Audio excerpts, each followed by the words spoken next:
Hello! Sa mga nagtatanong po sa monetization tools para ma-monetize kayo sa in-stream ads, ay kailangan nyo po is araw-araw kayo mag-upload long form video, ayan, reels, and mag-live kayo kung kaya nyo 1 hour to 3 hours twice a day. Ayan, mag-live kayo twice a day.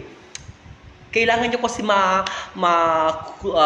ma-reach nyo yung yung hinihingi po ni Boss Meta na 60,000 minutes viewed. Sa loob po yan ng 28 days.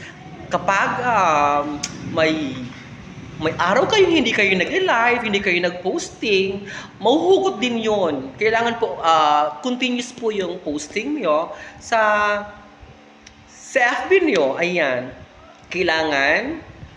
Kailangan sa Reels, mag-posting kayo ng marami, mag-long form video kayo, mag-live kayo twice a day, 1 to 3 hours. Ayan. Kailangan po, sipag din po talaga mag-posting para ma-monetize kayo sa in-stream ads. Thank you very much for watching. Ayan. Sana may natutunan kayo sa akin. I love you all!